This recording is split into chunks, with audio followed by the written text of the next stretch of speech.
నమస్కారం. విష్ణు పురాణం 13వ భాగంలోకి వచ్చాం. ఇంతకు ముందు భాగంలో బలరాముని వివాహ ప్రస్తావన తెలియజేసినాం కదా! అయితే ఈ రైవతకుడు అంటే ఇక రేవతీదేవి యొక్క తండ్రి అయిన కకుద్మిని రైవతకుడు అని కూడా అనేవారు. ఈయన రాజ్యం చేయకుండా బ్రహ్మ దగ్గరికి వెళ్ళటం వల్ల అప్పుడు తెలుసుకున్నటువంటి పుణ్యజనులనే రాక్షసులు ఏకమై కుశస్థలిని ముట్టడించారట ఆయన రాజ్యాన్ననమాట. వాళ్ళకి భయపడి అక్కడ ఉన్నటువంటి రాజులు, రాజకుమారులంతా పారిపోయారు. ఈ కకుద్మి సోదరులు పుణ్యజనులకి భయపడి నానా దేశాలకు వెళ్ళిపోయారట. వాళ్ళ వంశాలలో అనేక రాజవంశాలు జన్మించినాయట. ఎన్నో రకాలు మంది పుట్టారు. నభగుని కొడుకు నాభాగుడు. అతను బుద్ధిమంతుడు, పరాక్రమవంతుడు. భూమిని నీతి నియమాలతో ఎదురు లేకుండా ఏలిన మహారాజుగా ఉండేవాడు. ఈ నాభాగుని కుమారుడే అంబరీషుడు. మనకు తెలుసు కదా అంబరీషోపాఖ్యానం. అతని సుతుడు విరూపుడు. అతను చాలా యజ్ఞాలు చేసి దేవతలకి, భూదేవతలకి ఆనందం కలిగించినవాడు. అతని కొడుకు పృషదశ్వుడు. అతని కొడుకేమో రథీరథుడు. ఆ రాజు ఇతను రథీరథుడు అనేవాడు ఉగ్రప్రతాపశాలిట, ధర్మకర్మరథుడు. అతని వంశీయులు అంగిరసులు అనే పేరుతోటి పుడమి నేలేరు. వాళ్ళ కులం వాళ్ళు ఇప్పటికీ కూడా ఉన్నారట. అంగిరస కులం వాళ్ళు చాలామంది ఉన్నారట. ఇక తర్వాత కథ ఏంటంటే, వైవస్వతుడు తుమ్మినప్పుడు అతని నాసికా రంధ్రాల్లోంచి ఒక బిడ్డ పుట్టాడట. రంధ్రాల్లోంచి ఒక రకమైన జన్మ లభించింది అతనికి. ఇతని పేరు ఇక్ష్వాకుడు. ఇతని పేరే సూర్యవంశానికి వచ్చింది. ఈ ఇక్ష్వాకు మనకు తెలిసిందే కదా, రాముల వారి ఇక్ష్వాకు కులతిలకుడే. ఇక్ష్వాకు కులతిలక అని పాటలు కూడా ఉన్నాయి. ఆ ఇక్ష్వాకుకి ఎంతమంది కుమారులు? 100 మంది కుమారులట. కుక్షి, వికుక్షి, దుందుడు అనే ముగ్గురిని రాజసేవ యందు వినియోగించి అయోధ్యని రాజధానిగా తీసుకుని ఇక్ష్వాకుడు తండ్రిని మించిన ధార్మికుడయి అపర పరాక్రమంతో, ఎంతో అత్యద్భుతమైన పరాక్రమంతో భూమిని ఏలేడట ఆయన. ఈ ఇక్ష్వాకుడు ఒకసారి అష్టక శ్రాద్ధం అనే రకమైన పితృకర్మ చేయటానికి సంకల్పించి ఆ పితృకర్మలో మృగమాంసాన్ని పెడతారట. దానికోసం వికుక్షుని పంపించట. ఈ వికుక్ష ఏం చేసేట, అడవికి వెళ్ళి పలు రకాల మృగాల్ని చంపి అడవిలో తిరిగిన బడలికతోటి ఆకలి దప్పులతో బాధపడుతూ ఒక చెట్టు కిందకి చేరి తను సంహరించిన మృగాలలో నుంచి ఒక చెవులపల్లి మాంసాన్ని కొంచెం భక్షించాడట. కొద్దిగా తిని అది తీసుకొచ్చి తండ్రికి అప్పచెప్పాడట. అయితే ఏమైంది, ఈ కులగురువైన వశిష్ఠుడు, రాముల వారికి కులగురు వశిష్ఠుడు, ఈయన ముందు నుంచి ఉన్నాడు. ఇక్ష్వాకు కాలం నుంచే వశిష్ఠ మహర్షి ఉన్నాడు. ఈయన బ్రహ్మమానస పుత్రుడు అవటం వల్ల ఆయనకి దీర్ఘ జన్మ కలిగిన వాడనమాట. అది అశుచిగా భావించి ఏం చెప్పాడట, రాజా నీ కొడుకు అడవిలో తిరిగి మృగాలన్నిటికి చంపి చెవుల పిల్లి మాంసాన్ని తిన్నాడు.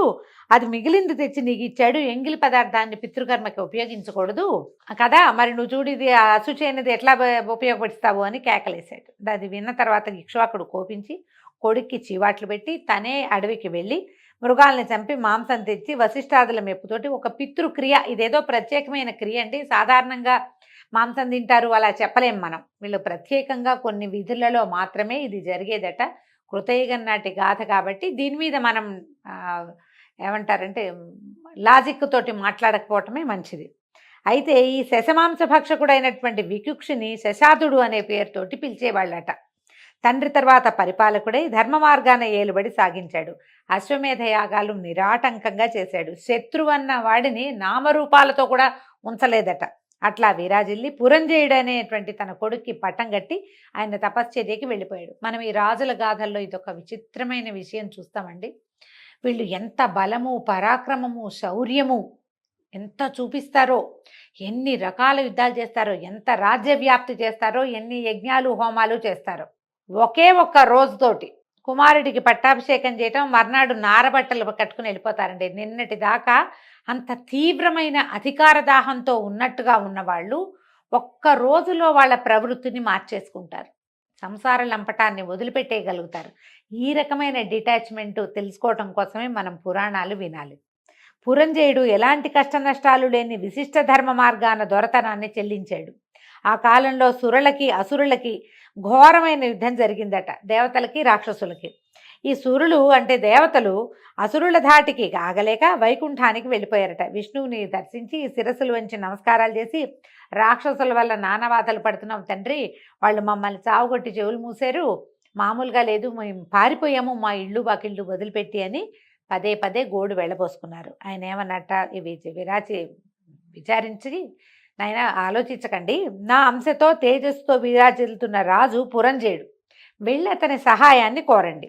మీకోసం ఆ రాజు ఈ రాక్షసులందరినీ ఖండిస్తాడు, వెళ్ళండి అని చెప్తే వీళ్ళు ఏం చేశారట, ఈ సాకేతపురానికి వచ్చి పురంజయుడిని చూసి, రాజా రాక్షసులతో పోరు, నిలవలేక వైకుంఠానికి వెళ్తే విష్ణుమూర్తిని ప్రార్థిస్తే ఆయనేమో నీ దగ్గరికి వెళ్ళమన్నాడు, నీ సహాయమే మాకు క్షేమంకరం అని చెప్పాడు, మాకు అభయం ఇచ్చి మా స్థానాలు మాకు వచ్చేలాగా చెయ్యి అని ప్రార్థించారట.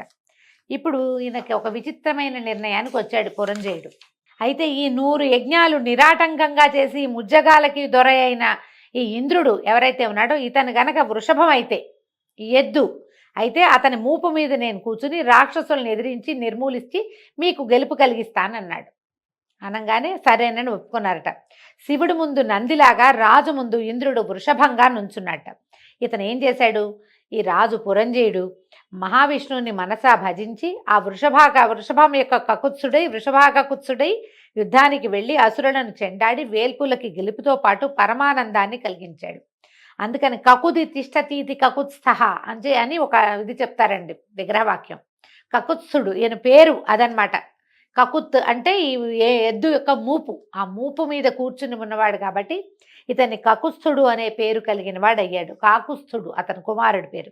ఈ కకుస్థుని కొడుకు వేణుడు, అతని కొడుకు పృథువు యొక్క కొడుకు విశ్వగుడు, అతని కొడుకు పృథుయశుడు, ఆ రాజు కొడుకు చంద్రుడు, చంద్రుని యొక్క కుమారుడు యవనాశ్వుడు, అతని కొడుకు శ్రావస్తి, చాలా గొప్పవాడు. అతని పేరు మీదే శ్రావస్తి అనే ఒక నగరాన్ని కూడా నిర్మించారు. శ్రావస్తి కొడుకు బృహదశ్వుడు, అతని కొడుకు పేరు కువలయాశ్వుడు. ఈ కువలయాశ్వుడు అనేవాడు శ్రీహరి కృపతోటి ఎదురులేని రాజుగా పేరు పొందాడట. అయితే దొందుడనేవాడు ఉదంకుడనే ముని శాపం వల్ల రాక్షసుడయి ఈ లోకానికి చీకాకు కలిగిస్తూ ఉంటే మునులు వచ్చి కువలయాశ్వుడికి చెప్పారట. అయితే ఈ కువలయాశ్వుడు ఏం చేశాడు, అసంఖ్యాకమైన సేనతో వెళ్ళి దుందుణ్ణి, వాడి బలగాన్ని, వాడి కుమారులను కూడా హతమార్చాడు.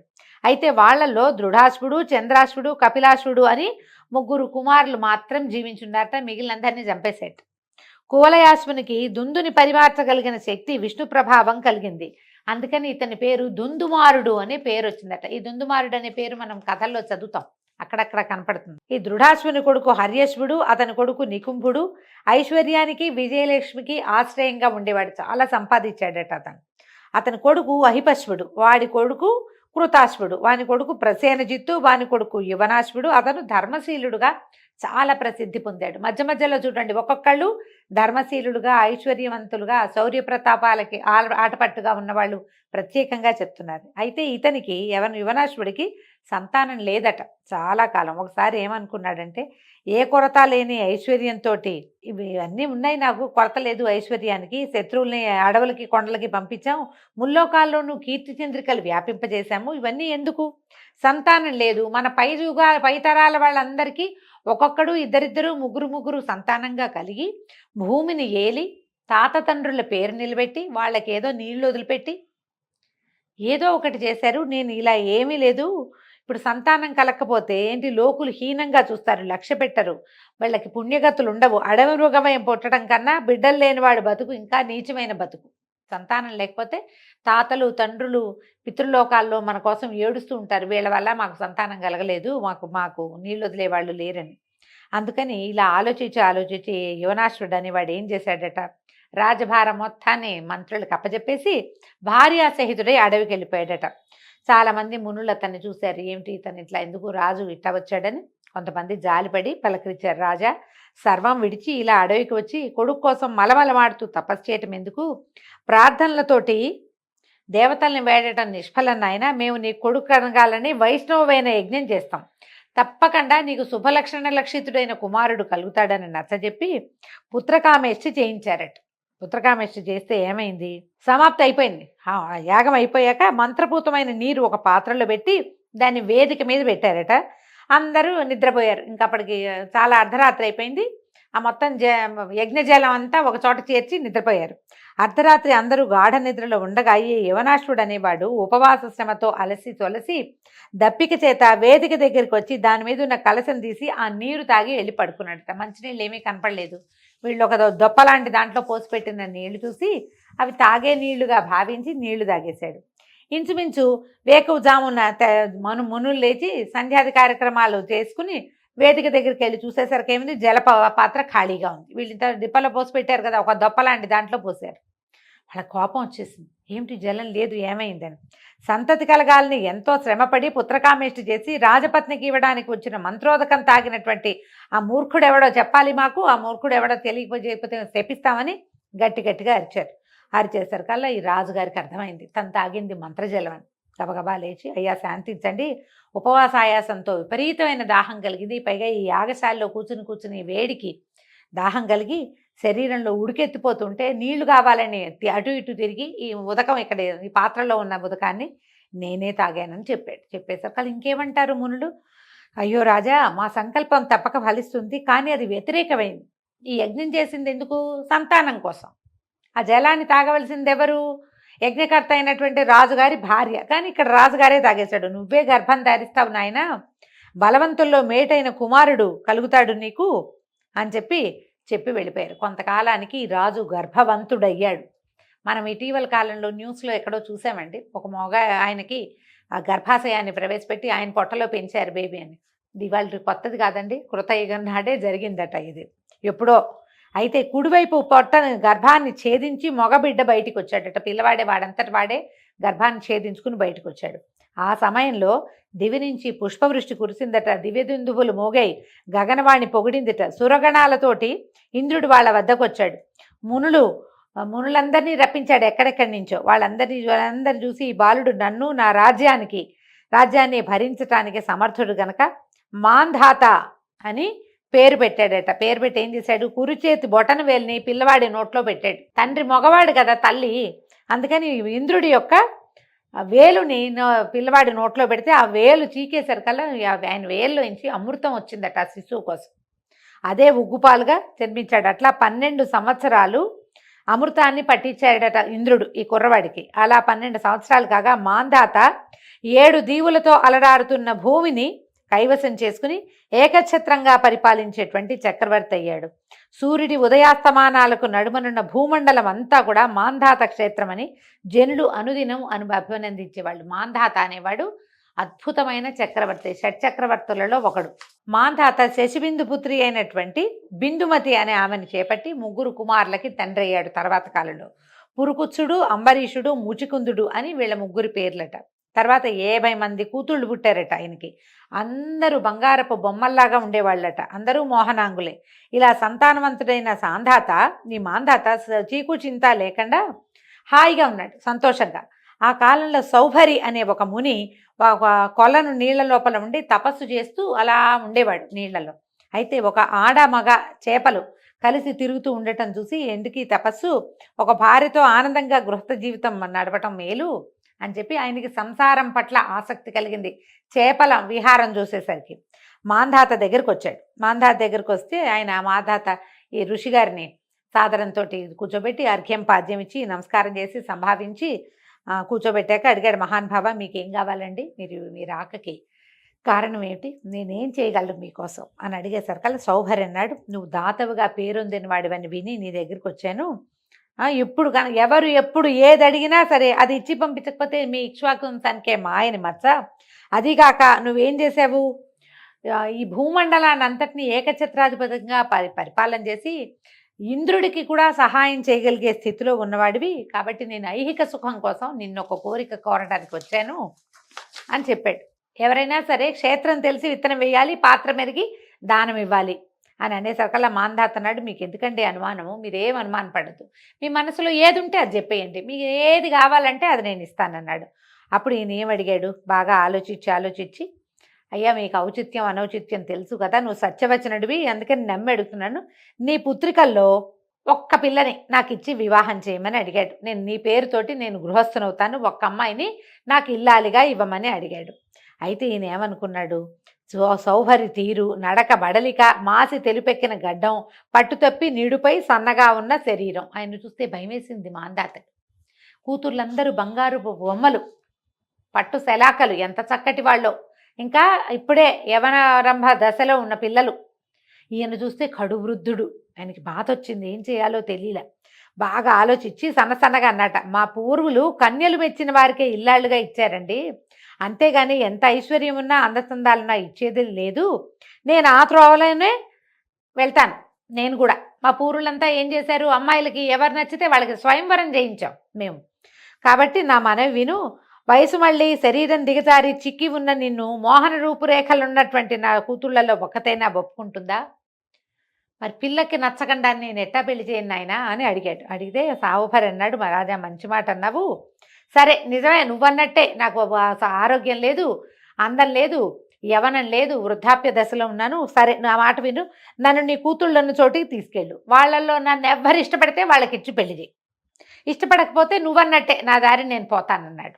అనగానే రాజు ఇంకా ఏం మాట్లాడాలో తెలియలే. ఈయనేమంటే ఆయనకి ఇంకా ఆశ ఉంది ముసలాయనకి పాపం. కడువృద్ధుడుగా ఉన్న సౌభరికి ఇంకా ఆశ ఉంది ఎంతో కొంత. సరే ఏం చేశాడు, ఇక అంతఃపుర కాపరిగా ఉన్న వాడిని ఒకరిని పిలిచి రప్పించి ఈ మునీంద్రుణ్ణి అమ్మాయిలున్న చోటికి తీసుకెళ్ళు, వాళ్ళలో అమ్మాయిల్లో ఏ ఒక్కరితే అయినా ఈయన్ను చూసి ఇష్టపడితే ఇద్దరికి పెళ్లి చేస్తాను అని చెప్పాడు. అయితే ఈ కాపరి ఏం చేశాడట, వాళ్ళు కన్యాకామణులు ఉన్నటువంటి అంతఃపురానికి సౌభరిని తీసుకుపోయాడు. అక్కడికి వెళ్ళంగానే సౌభరి నరసురగణాల్లో ఏ ఒక్కరికి లేని అందచందాల రూపుతోటి మారిపోయాడట. అంతఃపుర రక్షకుడు అమ్మాయిలందరినీ పిలిచి, చూడండి ఈ ముసలి తాపసుని మీ వద్దకి మీ నాన్నగారు పంపిస్తే నేను తీసుకొచ్చానమ్మా, మీలో ఒకరిని ఈయనకి భారీగా ఇస్తానంటున్నాడు, ఎవరు ఇష్టపడితే వాళ్ళకిచ్చి పెళ్లి చేస్తాడమ్మా చూడండి అన్నాడు. అనేసరికల్లా ఈ సుందరాంగుల అమ్మాయిలంతా ఈ సౌభరిని చూసి మురిసిపోయారు. నేనంటే నేను, నన్నంటే నన్ను అని ఒకరిని మించి ఒకళ్ళు వాదులాడ్డం మొదలుపెట్టారు. ఈ కాపరి పరిగెత్తుకుంటూ రాజుగారి దగ్గరకు వచ్చాడు. ప్రభు, నీ కుమార్తెలందరూ ఆ మునిని చూసి ఒకరితో ఒకరు వాదిస్తున్నారు, నేనంటే నేననేసరికల్లా ఈయన ఆశ్చర్యపోయాడట మాంధాత. కడు వృద్ధుడైన సౌభరి కన్యకలని ఎట్లా మోహింపజేశాడు, ఆయన తపశ్చర్య ఏమిటి, ఆయన తపశ్శక్తి ఏమిటి అని ఆశ్చర్యపోయి అబ్బురపడి ఏం చేశాడట, శుభముహూర్తంలో 50 మంది కూతుళ్ళని ఈ సౌభరి మహామునికిచ్చి వివాహం జరిపించేశాడు. సమృద్ధిగా వస్త్రాదులు అన్నీ దానాదులు ఇచ్చి అనేక సువర్ణమయాలైనటువంటి బళ్ళు, ఇళ్ళు, గోపురాలు ఎన్నో ఇచ్చి మహర్షి వెనుక పంపించాడు. అయితే ఈయన ఏం చేశాడట, భార్యలతోటి తన ఆశ్రమానికి వచ్చేసి దేవశిల్పైన విశ్వకర్మను తలుచుకున్నట్టు. ఆయనకి ఏం చెప్పాడు, నేను గృహస్థనయ్యాను, నా భార్యలందరూ మహారాజ పుత్రికలు, దివ్యభోగానుభవం కలిగిన వాళ్ళు, వాళ్ళకి నివసించదగిన రత్నాలు పొదిగిన బంగారు గోడలతోటి మేడలను నిర్మించమన్నాడు. అన్న మరుక్షణం విశ్వకర్మ దివ్యమైన భవనాలు, వాటలో హంసతూలిక తల్పాలు, నిలువుటద్దాలు, పెరళ్లలో పువ్వుల తోటలు, నడబావులు సర్వసమృద్ధిగా రూపొందించి మునికి అప్పచెప్పాడు. సరే సౌభరి పరమ సంతోషంతో తన 50 మంది భార్యల్ని ఆ 50 భవనాల్లోకి ప్రవేశపెట్టాడట. మరి వాళ్ళకి పనివాళ్ళు కావాలి, రాజకుమార్తెలు ఒంటరిగా ఉండగలిగిన వాళ్ళు కాదు. అయితే ఈ పనివాళ్ళుగా వీళ్ళకి చెలికెత్తెలుగా అప్సరసల్ని తన తపశ్శక్తితోటి రావించి భార్యలకి సేవికలుగా నియమించాడు. వాళ్ళకి తగిన అమూల్యమైన ఆభరణాలు కానుగ్గా ఇచ్చాడు. షడ్రసోపేతమైన ఆహార పదార్థాలు ఏ పూట కాపూట పుట్టిస్తూ భార్యలతో ఆరగిస్తూ ఆనందిస్తూ సంతోషంగా కాలం గడుపుతున్నట్ట. అక్కడ మాంధాత మహారాజు ఏమనుకుంటాట, కందమూలాలు కాయలు పళ్ళు తింటూ ఆకలితోటి నలుగుతూ ఒడలు జారి ఉన్న తపస్వి అంటున్నారు. తపస్వికి కుసుమ సుకుమార మూర్తులను ఇష్టభోజనాలతో పుష్టిగా ఉన్న వారి కూతుళ్ళని, నా కూతుళ్ళని ఇల్లాళ్ళుగా ఇచ్చాను, వాళ్ళ సీత ఎట్లా ఉందోనని భార్యతో కలిసి కొంతమంది పెద్దవాళ్ళతో కలిసి సౌభరి ఉన్న అడవికి వెళ్ళాడట. అక్కడ చూస్తే ఆశ్చర్యపోయేట. దివ్యరత్న స్థగిత కాంచన భవనాలు, విరబూసిన పూదీకలతో, ఆరపండిన పండ్లతో, కోకిలల కలకలారావాలతో, నెమళ్ల క్రేంకారాలతో, కనుల పండువుగా వీణులు విందుగా ఉన్న తోటల్లో, నవవికసిత పద్మాలతో, బొయ్యారపు నడకల రాయించలతో, చూడముచ్చటగా ఉన్న జలాశయాలు, ధనధాన్య సమృద్ధితో పరమానందమూర్తులైన 4 వర్ణాల వారి నివాసాలు, దివ్యమంగళ వాద్యాలతో అమరగీతాలు కలదైనటువంటి త్రిభువన లక్ష్మికి కాపురమై ఉన్న సౌభరిపురం కనిపించింది. ఈయన ఏం చేశాడు, 50 మంది భార్యల కోసము అన్ని వర్ణాల వాళ్ళని సృష్టించి పెట్టాడు. దాన్ని చూడంగానే ఈయనకి ఆశ్చర్యం వేసిందట. ఇదేమిటి, ఇక్కడ ఊరే లేదు, ఇదేదో ఇంద్రపురిని తలదన్నే లాంటి వైభవంతో ఇంత పెద్ద నగరం ఎట్లా వచ్చింది, దేవతా సృష్టిలాగా ఉంది, ఎవరు ఏమిటి అని లోపలికి తెలుసుకుని ఆశ్చర్యపోయాడట. సౌభరి తపశక్తితో ఏర్పడిన పురం ఇది. అలా వెళ్ళి అల్లుడిని చూసి నమస్కరించి ఆయన సూచనను అనుసరించి సముచితమైన ఆసనం మీద కూర్చున్నాడు. సంతోషించాడనమాట ఆయన.